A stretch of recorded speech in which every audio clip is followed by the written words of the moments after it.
Skirious Problems.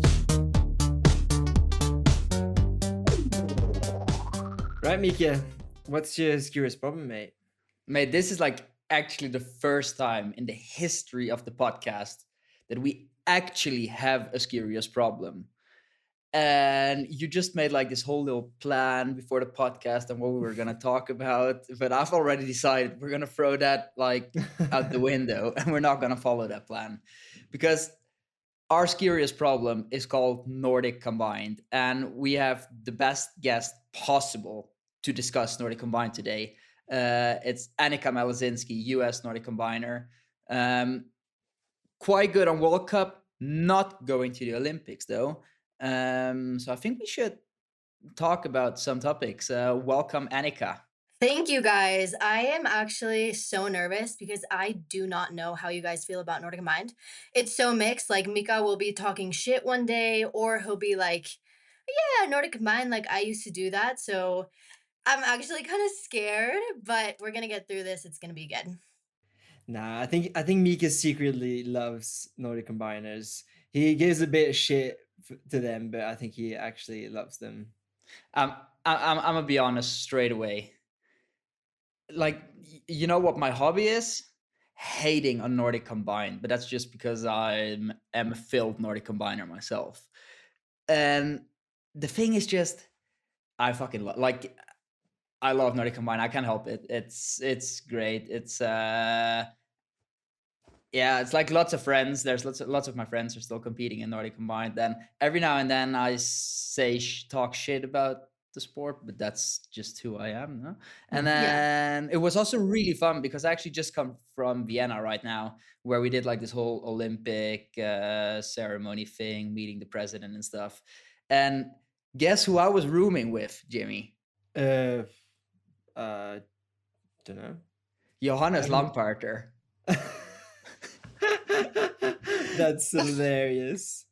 Yeah, especially since I remember in Oberhof, I saw him during the warm up on a World Cup, and then I said hi, and I noticed that he wasn't so stoked on saying hi back to me.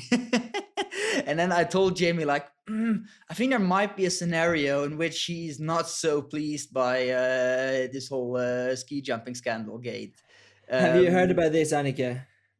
The ski jumping scandal with the Norwegians. Oh no. Or- So when we had a podcast a few weeks ago, I was talking about this ski jumping rumor in German media where apparently they injected their penises with some sort of substance to make. So they had like, I don't know if it's true, but it was in German media, and so we talked about this, and then Mika had a bit of a strong take. Rant about how like ski jumpers always try to push the rules and so on, and like it's always this kind of gray zone where it's not quite cheating but like almost. And so media kind of kicked off about it, and I heard Mika and so since then exactly. And I did get lots of positive feedback as well though. What do you think? Okay, let's get going. What do you think about that then? What do you think about this? The fact that sometimes Nordic combiners on this kind of gray zone, always trying to push a bit the rules, trying to not quite cheat, but like not far off. Yeah, I mean, honestly, that's just like the world of ski jumping. And Mika, you compared it to doping, and I don't think we can take it that far, but it's like, you were a Nordic Combined athlete, like every single World Cup weekend, we have to make sure like I remeasure my stomach, we check weights, because like as a body, you change all the time. So like I have an exact measurement for like how big my stomach can be. But like one day you don't eat so much or you don't drink so much water, you've lost a little bit of weight, you've gained a little bit of weight, like your body changes so much. So, and now we have new rules where we get like a limited amount of suits. So it's honestly, it's really hard, but I will say a lot of people do take it to the next level.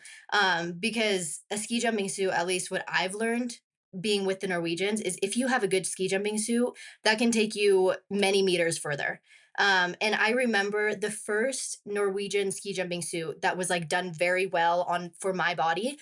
I had never flown like that in my life, and I just remember being so shocked that, like, a ski jumping suit can do so much difference in your ski jumping. So I think we've kinda gotten to this level where, like, ski jumpers, Nordic miners know that if you have the money to invest and your governing body has money to invest in better suits, then you're always, like, inching a little bit more in, like, what how far you can take it and how big of a suit you can have. So there's a lot of scandal, especially, like, we came out of the World Championships in 2025 and Norwegians, that whole thing. I think that's definitely cheating, but everybody, like, at least thinks on ways that you can, like, push your limits in this sense. And that was a bit too much, in my opinion. Annika, would you, just out of curiosity, how you think about this, the Norwegian scandal where they were like getting this stiff kind of material inside their suits so they would stay lower easier, if I got it right? Would you Yeah. compare that to doping, or would you also just say no? Yeah, it's a difficult, like, that's cheating 100%. But compared to doping, I don't know. I think it was what Mika was kind of trying to show. It was more that in for anti-doping, it's like this clear limit between, okay, what you take is allowed and what you take is not allowed. Whereas in ski jumping, there's like a bit there in the middle where it's okay, you are pushing the limit of what's allowed, and if you go over the limit, you just get disqualified, and that's it. Whereas in Mm, doping, if you go over the limit, you're out. Whereas the result is still an advantage on the race in both scenarios. So it's kind of yeah. like you get so much harsher penalty if you dope, even accidentally. Yeah, that's true. Whereas if That's really you, true. yeah. Yeah, So But that was, I definitely. think that was more the rant about it. just to finish off the first point where I said I was rooming with Mm. Johannes Lampard, and obviously we were talking about it and the whole thing, and then we were having discussions, and it was actually quite interesting because, and this is what pisses me off about media, like they all just take like one headline of in my rant where I just maybe go a bit over the limit, which I tend to do every now and then. And then they just take this one headline and take it from there. But I did mention very often that we are talking about the sport like 10 years ago, when I was still doing it. And I did mention more than once that I had no clue on what the status was now. And I was actually, yesterday evening, we was going to the sauna, me, Benji Moser, and Fettinger with Lampard. And then we were talking about all these rules. And then he explained like some of these new rules. And then something I didn't know, actually, this is actually interesting, is you can be disqualified for having a suit too big, which is obviously because, like, yeah, a bigger suit obviously gives you an advantage. But then you can also be disqualified for having a too small suit. So there's like a measurement of like 2 to 4 centimeters bigger than like your original waist measurement, for example.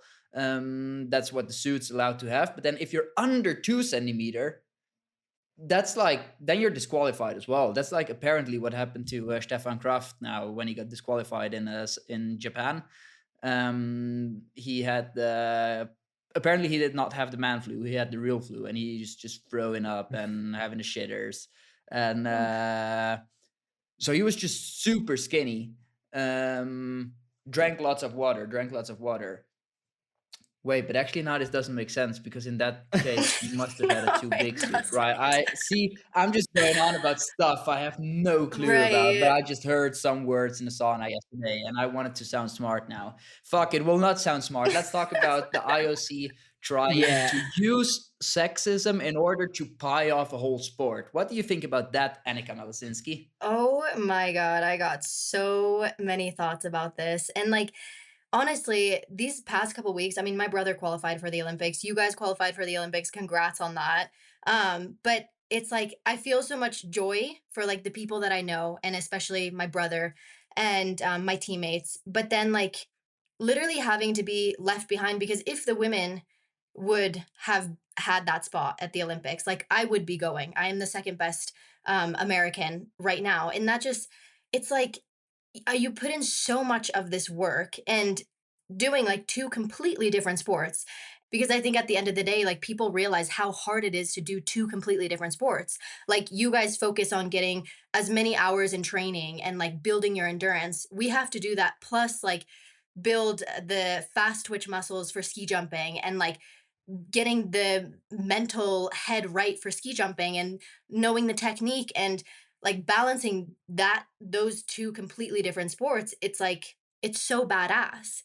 And so I just like, it sucks how like down the drain I feel like Nordic Combined has gone, where people like don't look at it as such high as it was when it was, in the first Olympics. And Nordic Combined used to be huge, huge, and Austrian still kind of is, but it's just like every year getting a little bit less engagement. And I think that's the biggest reason the IOC didn't want to put the women in. Yes, I do partially agree, but I also do disagree partially, because I feel if you look in mid-Europe, actually the stage of women's Nordic combined has grown significantly. I know that at least in Austria, it's being broadcasted regularly on the main on a national TV sender. It's like ORF 1. And then I think even in Germany, they broadcast it on like national television as well, fairly often. So there is a stage, and I think that stage is big enough to create development, because we watch it. My little sister watches it. Lots of people watch it. So I do think for development purposes, there's definitely hope for women's Nordic combined, especially if you look at the development that has happened in the last, like, even in the last 4 years, when you knew there was not going to be Nordic combined at the Olympics. So that actually even makes me more confident in believing that there's still development possible, and that women's Nordic combined is definitely not that, and not being set out for that. Now, what I worry about much more is that the IOC is using this whole gender inequality thing, and it's, at the end of the day, it's blatant sexism, in order to achieve something much bigger than just not have women's compete in Nordic combined, but they use it to actually get rid of the whole sport of Nordic combined, which it looks right now that they will manage for already maybe the 2030 Olympics. How do you feel about that? And do you worry that actually the whole sport might just be deleted off the Olympic charter forever, basically? Also, we need to add this in here as well. It's been on the Winter Olympics since the first Winter Olympics ever. So it's like one of the OG sports that was on the Olympics, and they're trying to get rid of it now, and get cyclocross, or yesterday I heard another one, snow volleyball, in there instead. What? Snow volleyball? No, I hope that's not true. No, Mika, you're 100% right. In my opinion, the reason that they did not put up the women for 26 is because, like, by solving their inequality issue, they will wipe out the sport. Because in no way will Nordic Combine be in 2030 without the women. Like, we are already living in an age, it's 2026. Like, even when I am making posts about this, like, people are like, what the hell? Like, is this a thing? Because how is this a thing in 2026? Especially when you said, 1924 in Genève was the first Olympics, and Nordic Combined was there. 100 years later, plus, in women, it's still like not accessible at the Olympic level for women. And another thing, to go back on your development, like, absolutely. And I have actually some statistics now to tell you.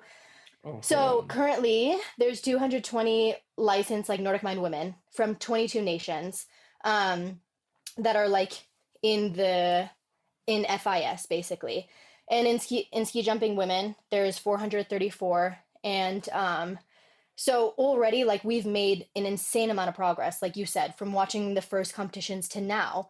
But we had a lot of people that had to quit, like Manny Cooper from Great Britain, because her governing body was literally like, you're not an Olympic sport, so we're not going to give you money. So she had to quit the sport. And that was like the case for a lot of people, is like sponsors. I mean, even my brother's able to advocate for himself, being like, I'm want this Olympic dream and you can help me do that. Whereas like I can't even have that opportunity to like sell my story because I don't have that like possibility. Yeah. I 100% agree with what Annika said, and I think that's why I was going to challenge you on, Mika, is your federation, look how much they care about Olympics. My federation, they basically care only about Olympics. That's where the funding comes from. If you do well Olympics, boom, you get funding for the next 4 years. Manny Cooper was a great example. I actually met her today when I was skiing. Yeah. She was saying that like GB is like, oh yeah, you're not basically not an Olympic sport, so we're not going to invest in you. We don't get anything back for investing in you. So I think in that sense, not being at Olympics affects directly the athletes because the federations just don't see the point in investing in them. Yeah. Yeah, I see that, like, this is definitely a big problem. But I feel we also, or this it's wrong to say we also have to be realistic, because what you guys are saying are very realistic scenarios. But I think if you look at it closer and you look on where the sport is big and where like most of the money that's in the sport is coming from, as of now, we're talking about Germany, Austria, maybe a little bit Norway, even though I don't think there's any Norwegian sponsors actually in Nordic Combined as of now. But when we're talking about development for like the next 4 years to actually grow the sport and make it bigger, make the level higher, there is interest. And also, I mean, probably not as much interest for people that are like from Great Britain, USA, but there's also not that amount of interest for those people in the man's side, if you know what I mean. And obviously, this is, I don't even know what point I'm trying to make, because obviously, like Yeah, it's wrong. But I anyways, feel I feel that Nordic Combined should be in the Olympics, and I feel it should Thank not you. matter if you're a woman or if you're a man. I feel the sport should be in the Olympics for everybody. So it's like it doesn't matter what side I'm trying to find reasons for what decisions could be, or how positive we still could look at it if they'll leave it out of the Olympics. It's just wrong. They should not get rid of those sports for a sport like cyclocross. Come on. If you want to do cycling at the Olympics, like there's already what 3 or 4 different types of cycling at the Olympics, but there's Summer Olympic, because cycling is something you do without snow. You do not need snow to bike. but also if you're Yeah. cycling in the winter, then I have no words for people like And you know that. Yeah, what but pisses I me off do. so much is like the Olympics is adding sports. Like now we have mountaineering and we can't even like we can't get equality in the Olympics, and they're just like, let's add this and this and this, and it's just like there is so many women on the Nordic Combined side that are just like waiting for our opportunity. But the IOC, like they have completely different agendas. And like one of the biggest reasons they were like, you know what, you don't have enough nations, enough women. But even if you're looking at like big air or any of the other niche sports, like you need to grow up in a place that has ski jumps, first off. So like ski jumping or bobsled or these other sports are so niche. Like, and nobody just does ski jumping, you know? Like you kind of have to have balls to do it. And to your discussion with Matt, which we don't have to completely go there, but it's like you have all these exotic nations like trying, like there's the woman that's skiing downhill for Philippines, or you guys have like Haiti and all these other sports, because I think like skiing is accessible in some way, but ski jumping, like you already have to have such like the balls to go do it. Um, so already in there, like we don't have a person from like uh yeah, Haiti or Philippines like coming to try ski jumping because it's a sport that takes forever to master. And I feel like we're being almost like punished for that, to have like less people doing it. So But I don't think you're being punished for having less people doing it, because if you'll compare on a like World Cup level, on elite sports level, there's less people, or also just in general, there's less people doing bobsled, for example, than people doing ski jumping. Ski jumping is much bigger than Yeah, bobsled. Um, exactly. but so I feel the number of people competing or doing it, that's not the main reason. I think the main reason is just interest on television. And at the end of the day, like if the Olympics want to add new sports, it's no problem just adding another sport. They can do that easily. But the problem is, if they have a million different sports, they also need to broadcast those sports. So what I've been told is that the reason they want to get rid of Nordic Combined at the Olympics is so that they'll get rid of a sport they have to broadcast, and therefore can broadcast cyclocross, for example, which is super popular in Belgium, the Netherlands, for example, and maybe a bit more popular even in the US than Nordic Combined. I could see that for myself, but still, it's not a winter sport. But so my feeling is that it just has to do with money, and I feel that the IOC sees more money in cycling, even though it's in the winter, than they do in Nordic Combined, and that's the main reason they want to get rid of the sport. Yeah, and Yeah. it kind of is like a cover up, because they did tell us like we don't have enough nations, we haven't progressed it enough. But yeah, then you look at other sports or like your points, and it is really about like politics and money and the fact that they're not making money off of us.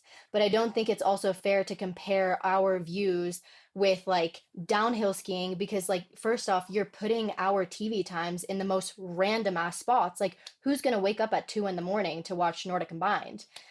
So they're like comparing these big sports to like Nordic Combined. And then when I asked Kit McConnell at that meeting, I was like, are you counting ski jumping and cross country skiing? Because you do know we do two sports. And he had no idea. He was like, oh, yeah, good point. So it's like the fate of women's Nordic Combined is in these like men's hands, and then they just don't even know what they're talking about. But actually, now we're like blaming a lot the IOC, and I think that Fizz is doing so much now to try and develop women's Nordic Combined. Like they were super happy when we suggested that we have you on, because you've become a bit this voice for Nordic Combined, women's Nordic Combined, and I feel like I wonder if they will do so much once it's clearly not Olympic sport, also for the men. But to kind of like go back in time a little bit, first of all, what the hell was Fizz doing? Why was there not any Nordic Combines women until, what was it, 2021 or something? The first World Cup, 2020? And then 2020. then second question is, once they realize that like, oh my god, the sport could disappear, we need to develop women's Nordic Combined. The first two things that I would think would be logical to do is put all the races, as many races for women as for men, and put the same prize money for women and for men. I'm so sorry for the men. If they have to take down the prize money for men, whatever, the prize money is going to go down when it's not an Olympic sport. I can guarantee you that. So, like, everybody needs to make sacrifices for this sport. And I think men should make sacrifices for this sport as well. Like, if it's not Olympic sport, the value of the sport is like divided by 10. So Yeah.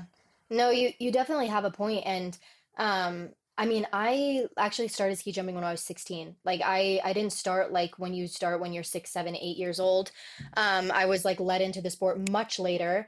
And I actually started doing the sport when it started to become a rise for women sort of combined. So to be honest, like I don't know what like FIS was doing with the women.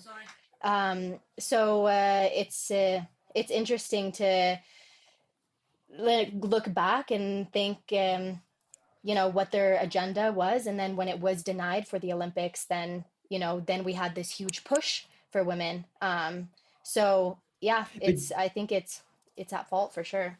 do you know, or like, there's probably lots of reasons why there was still like ski jumping for women for a long time, No, it even if it made was. first time ski jumping for women was at the World Championships, was, if I'm not wrong, in Val di Fiemme in 2013. So we're talking about what, a 5 year, 6 year, 7 year difference.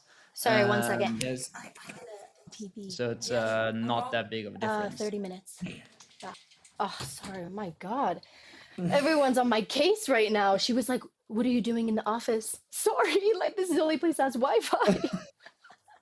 Sorry. No problem. Yeah, okay. No, but like ski jumping has been being done by women. Well, it's been Olympics since I think But I think we have to, and 2014. I at least don't it want was to be the Olympics. guy that only talks down Nordic Combined now, but we also have to be a bit realistic sometimes. A lot of Nordic combiners are ski jumpers that as 5, 6, 7, 8, 9, 10, 11, 12 year olds were not quite good enough for ski jumping, at least in Austria. And that I just know for a fact because I've done the sport. Like I literally grew up in that sport. And most of my competitors were guys that just weren't good enough to be pure ski jumpers. If you were good enough, because like just for people to know how youth competitions work in Austria. So ski jumping and Nordic combined, there's like always competitions for both. And then all the Nordic combiners, we just take part in the ski jumping competition. And then after the ski jumping competition, there's a list made of the people that actually do Nordic combined, and then they can go and ski. That's a bit of how it's set up. But the main focus there is definitely ski jumping and not Nordic combined nor cross country skiing. So actually me going from Nordic combined to cross country skiing is like so random. It like nobody does that. People that all of a sudden become super good in ski jumping when they're 16 or 17, they might change from Nordic combined to ski jumping, but nobody goes from ski jumping or from Nordic combined to cross country skiing. So I think that developing women's ski jumping before Nordic combined is also just somewhat natural. Because yeah, women.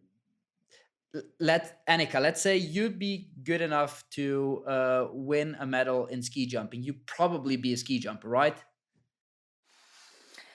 I mean, that's a good question, but at the same time, like I've thought about like what if the IOC just takes away Nordic Mind? Like, what is my plan? Would I go to ski jumping even if I was like good enough to be able to go win medals for them?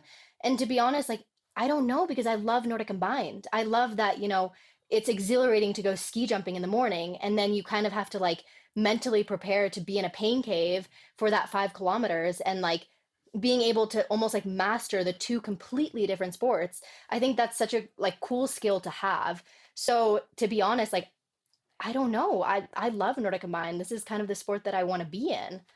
Yeah. I don't want you to get me wrong, and I don't want listeners to get me wrong.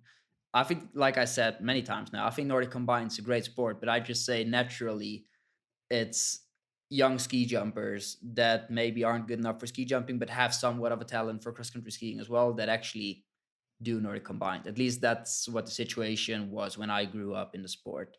Yeah. So to just go back on your point, Jimmy, talking about why did they invest in women's ski jumping so much earlier? First of all, it was not so much earlier. Like I said, the first world championship for women was in 2013. So we're talking about a 7-year time gap here in a sport that's been included in the first Winter Olympics ever in 1924. And then second of all, yeah, it's like I said, I think it's just natural that they get the hard part or the difficult part to get people actually into the sport, to promote that before. And then because cross country skiing is just like you said, a lot more accessible than ski jumping. Yeah, no, absolutely. And I, But, I but think it is kind of badass too that you were a Nordic Combined and then went to skiing because it's always the other way around. Like you always go to ski jumping, or at least everybody that I know like has always specialized in ski jumping. but do you what do you think about why has FIS not taken more of a let's be an example for gender equality and just made it gender equal straight from the start? Like cross country skiing is gender equal. We have the same races, we have the same amount of prize money, and now honestly there's as many stars in the women's side as the men's side, and I think that's kind of a strength of the sport. And Yeah, but and that it's took been like time as that. well, mate. It Like took time, but we did it and like 20 years ago, or like over 20 years ago. yeah, but then over 20 years ago, when cross country skiing is just a lot easier accessible than ski jumping, Yeah. it's like Annika says, when you're a 10-year-old girl, like when you're a 10-year-old boy, and you actually let go of the bar and go down a 30-meter ski jumping hill, like you need to be somewhat of a daring person. That's just the way it is. Yeah, agreed. Yeah. And then also Yeah. you made a point that you know, we should have more competitions and like you guys have just as many for men and women, but in Nordic Combined it's a money problem. Like you guys have to have ski tracks groomed, obviously, but we also have to have ski jumps prepared.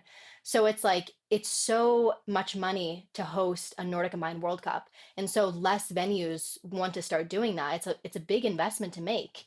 But Annika, is that not just a cheap excuse? Because preparing a ski jumping hill for a competition, there's no difference if you send 60 or 120 people down. Like the preparing cost just stays the same.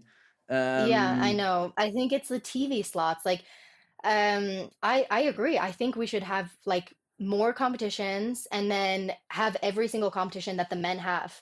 But unfortunately, like for the women, I mean, we've gotten to a point where we're starting to be more equal with the men. But like in the beginning, like our first World Cup was 2020 and we had one World Cup in that whole season. So like to think where we started from to now, I mean, we've made like immense progress. It's been actually really insane. And so I really think that like the fact that you know the Olympics doesn't see that the quality of women and what we could bring. I mean, right now, like women's Nordic Combined is more popular than men's Nordic Combined. We have 8 different nations like fighting for a podium, whereas like the men have 7. So it sucks that like the IOC doesn't see the value what the women could bring. yeah, but Jimmy, or it also just makes me think, if I read it right, then it's going to be the first ever Four Hills tournament for ski jumping women is going to be next year. Yeah. So that actually raises a whole different question, and I don't think any of you has an answer for that. Why do we manage in cross country skiing to just accept the fact that there's men and girls and they both race, and they just both race at the same venue at the same day? One race, Yeah. girls race in the morning, men in the afternoon, or the other way around.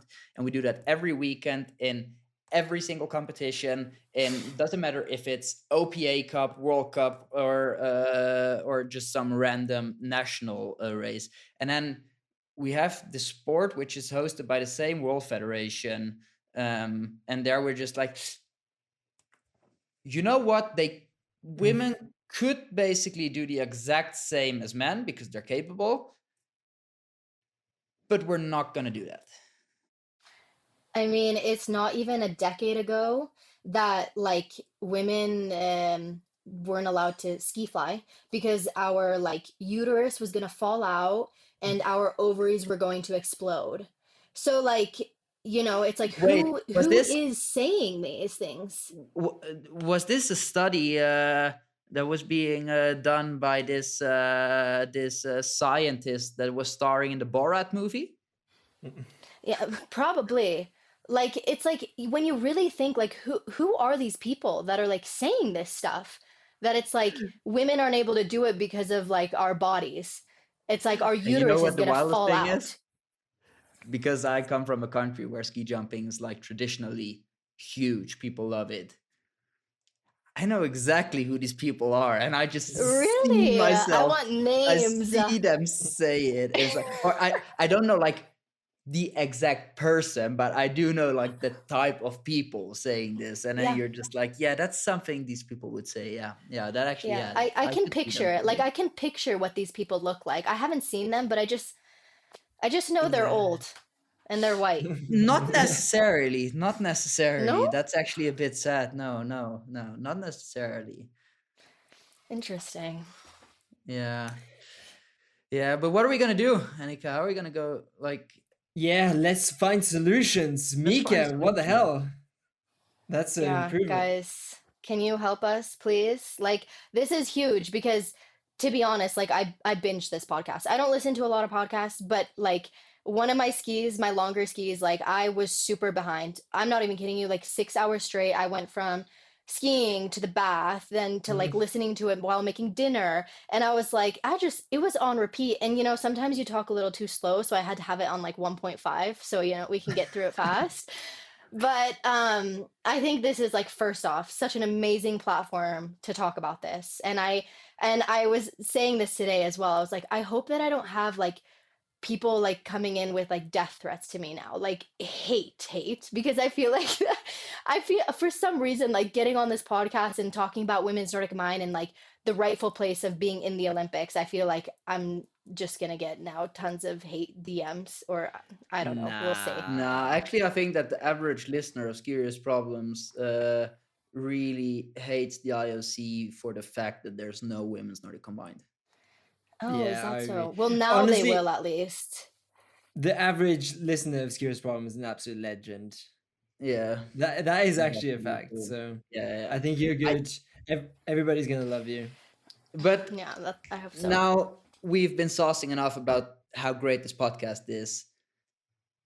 Annika, what are we actually going like? I have no clue. Yeah, I just know that we can talk about it on a podcast here as well. And yeah, yeah, I call upon everybody that has somewhat of a goodwill for Nordic Combined, just talk about it. Like the yeah. least thing we can do is talk about it. But obviously talking about it is not enough either. What are we gonna how are we gonna dismantle the IOC by getting their sexist take on Nordic Combined, or using their sexist take on Nordic Combined just to pie off the whole sport? How are we going to change that? Yeah, well, like right now, when a lot of my posts on Instagram are exploding, and we have people being like, let's boycott the men's Nordic Combined, but that's the worst thing you can do. Like, Yes. in Because my then opinion, then you give the IOC like the free card, because they're like, oh look, we don't even yeah, have to buy the sport off exactly. anymore. No. They do it So themselves. please, no boycotting. Like you said, we need to talk about Nordic Combined. And just watch it. Like talk about it, watch it. Like this Olympics, the IOC will make a decision for not only women to go to 2030, but men. So, you know, as we looked at 2022, the IOC didn't see the numbers, the viewership, the money coming in from people watching Nordic Mind. So they're like, you know what? We're not going to add women. Like, you know, it's low viewed. So right now, like what every single person can do, watch men's Nordic Combine. I have to like scream it from the rooftop. You just post about it, talk about it, watch it. Like anything Nordic Combine, just yeah. I think that's to conclude honestly what you can do. I have an idea, and this might be a bit of a wild take, and I'm guessing that it's not gonna happen.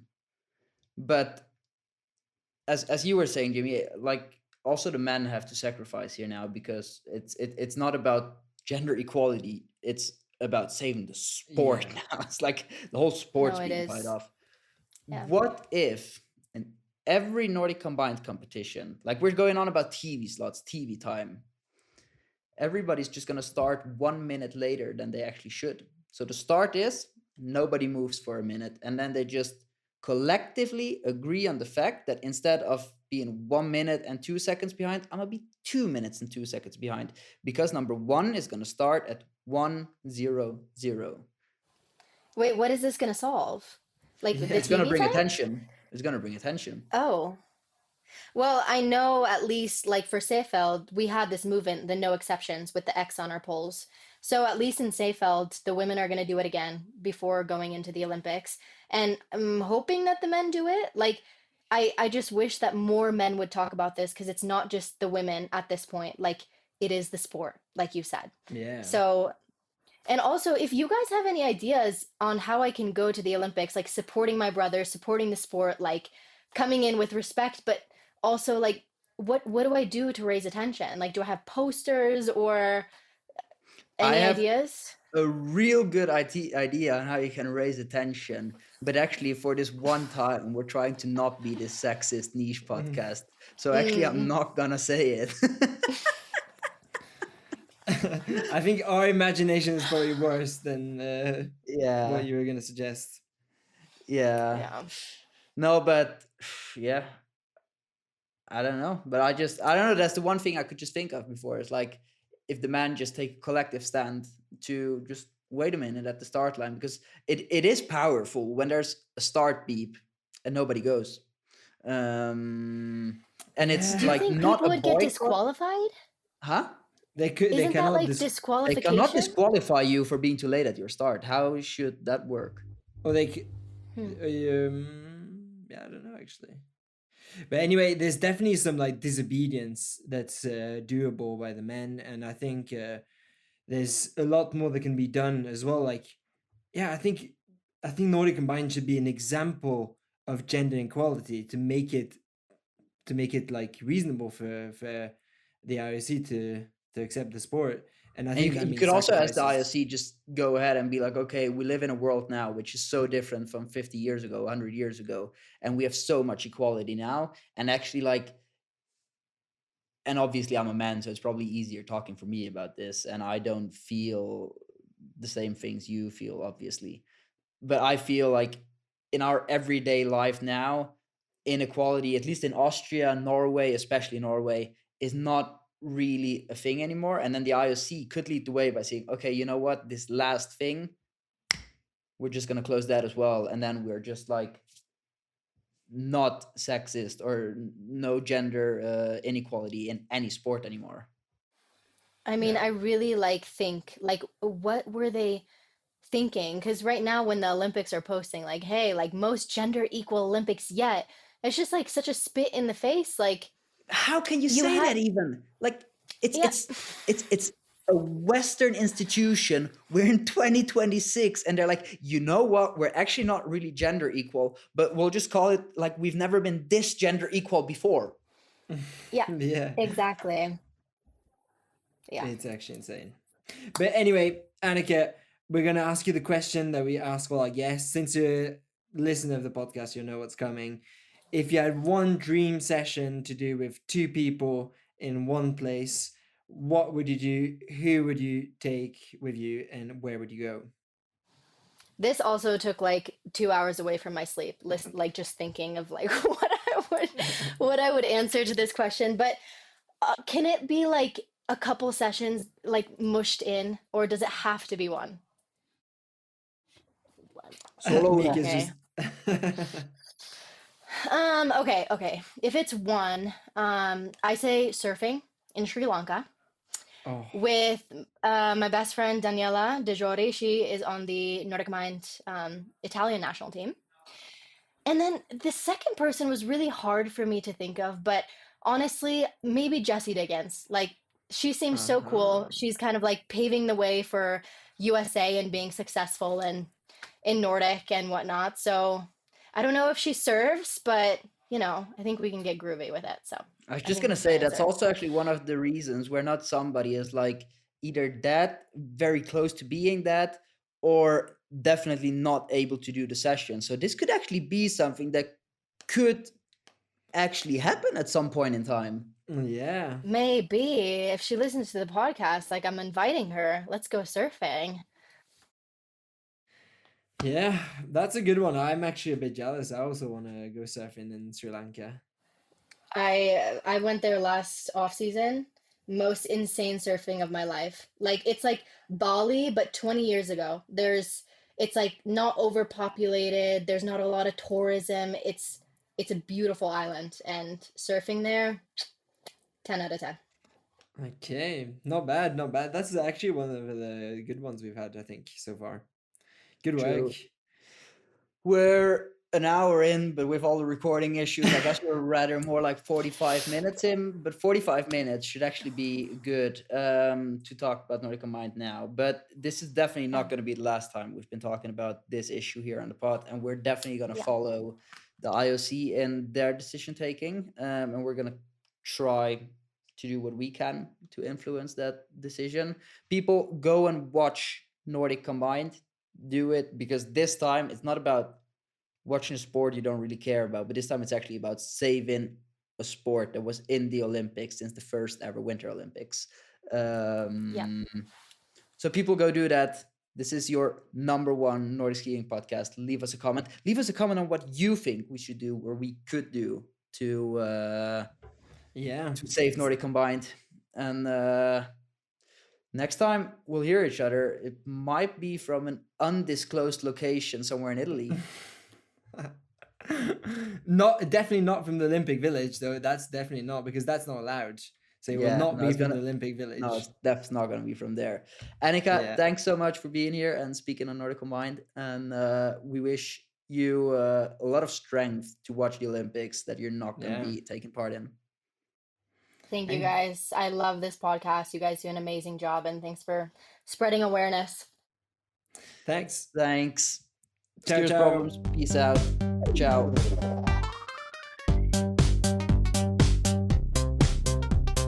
Skirious Problems.